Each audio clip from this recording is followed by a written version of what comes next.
Today I'm canning crabapple butter, crabapple jelly, and crabapple sauce. One of the problems with making crabapple jelly is the waste involved, so I'm going to show you how I solve that problem. I washed the apples, then I needed to remove the stems, and they're in there good and tight. You can't just pull them out. So the best way to get those out is to cut the apple in half, and then the stem will pull out freely. You also need to cut off the blossom. If you don't cut off the stem and the blossom and just cook the crab apples as is, and I've seen it done this way, you'll end up with a slightly brownish juice and little bits of the blossom floating around in the juice. It'll look like little bits of dirt in it. You're certainly free to, do yours whichever way you want to. I saw one man just throw them in the pot as is, even with sticks and leaves attached.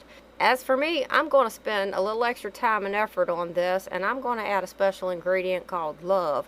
I'm going to look at this stuff for a long time, and I'm not just making one meal, and I'm not just going to eat one little dab. I'm making several jars of this stuff, so I want it to be as good as I can get it.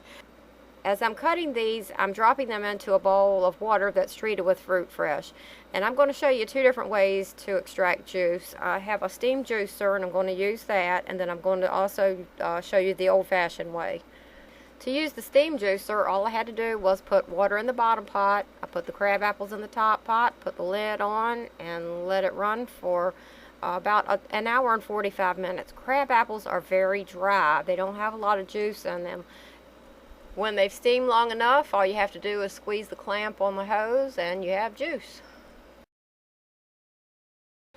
Now for the old-fashioned way. According to the Bald Blue book, for every quart of apples you need to add 1 cup of water and simmer until they're soft, about 25 minutes. Then you need to strain the juice from the apples. If you have one of those jelly bag strainer things, you can use that. You could use cheesecloth. I'm using a piece of unbleached muslin. I always rinse my muslin in hot water first, and then I line the strainer basket. The apples needed to be cooked covered, by the way. After about 25 minutes, the apples were tender, so I put them into the muslin. Then I tied up the muslin and hung it from one of the handles of my kitchen cabinet and let it drip into the pot below. You're supposed to let this drip for at least 2 hours or overnight, but I'm going to tell you, what you get in the first hour is pretty much all you're going to get. You probably won't get a couple tablespoons extra after that first hour. And I ended up with probably less than a quarter cup of juice by doing it this way. So here's how much juice I got from the old-fashioned way after about an hour, and here's the juice I got from the steam juicer. As you can see, things aren't adding up, so it's time to improvise. The Bald Blue book was a little bit off on this. So I put the apples back into the pot, and I added enough water and stirred it up until it looked like I had a juice going there. I brought it to a boil, then I put it back into the muslin, tied it up, and hung it up again, and let it drip. Now don't squeeze that bag that the apples are in, because fine particles of pulp will push through that cloth and you'll end up clouding your juice if you do that. Now remember, we're making our jelly with love. We don't want to have cloudy jelly. So here's the juice that I ended up with. The one on the left is from the steam juicer. The one on the right is from the old-fashioned method. I did not use equal amounts of apples for these. They worked out to just about the right proportions though. So I set this juice aside. Now I'm going to take the waste from this and turn it into crabapple butter and crabapple sauce. I put all of the waste in my food strainer, and you can see the pulp comes out the front and the seeds and peels come out the side. I just love this little machine. The sauce is rather thick because a lot of the juice has been removed from it, but once I add the sugar to it, it ends up just right. I'm making half a batch of the Bald Blue book's recipe for crabapple butter. So I'm using 3 cups of this puree for that, and then I'm going to use the remainder for crabapple sauce. So I ended up with 6 cups of puree altogether. Actually, this recipe is in the Big Ball book, and it calls for the zest and juice of 1 orange. Well, I didn't have an orange, so I used some lemon juice instead. So I added that, and the sugar, the cinnamon, the cloves, and the ginger. You're supposed to heat this and boil it until the mixture thickens. Well, I'm already there, so I'm ready to can. I have my lids and rings at a simmer, and I have my jars hot and ready. I take a hot jar and I fill it with the crabapple butter, leaving a 1/4 inch headspace. Then I remove the air bubbles with a non-metallic object. I wipe the rim of the jar clean. I added a hot lid, a hot ring, and I tightened it firmly. Then I set the jar back into the water bath canner to stay warm until I had all of the jars full.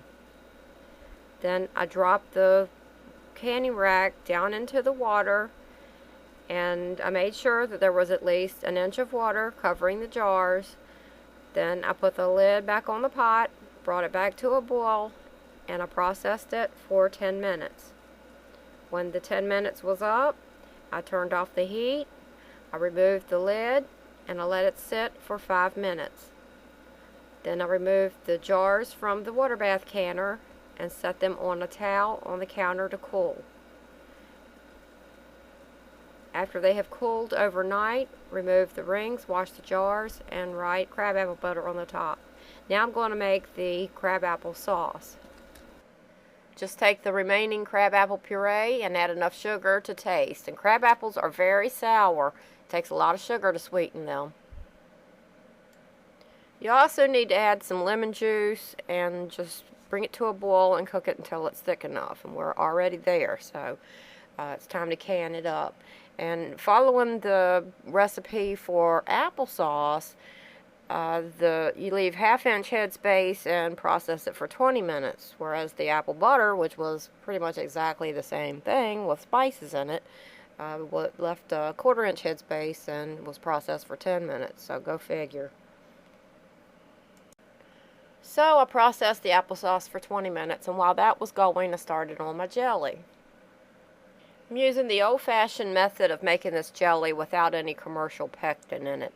Crabapples have enough pectin on their own to form a jelly, and when the crabapples are ripe, the seeds in them will turn brown, and if you catch them soon enough, you'll have a good pectin content in them. The older they get, then the less pectin they'll have. This recipe can be found in the Big Ball book, and for every 4 cups of juice, you use 4 cups of sugar and 1 tablespoon of lemon juice. You just boil it hard, stirring frequently until the mixture will sheet from a spoon. I skimmed off the foam, and if you have a thermometer, it helps. Jelly temperature is 210 degrees. Keep testing this with a spoon, and when you reach jelly consistency, then it's time to can it up.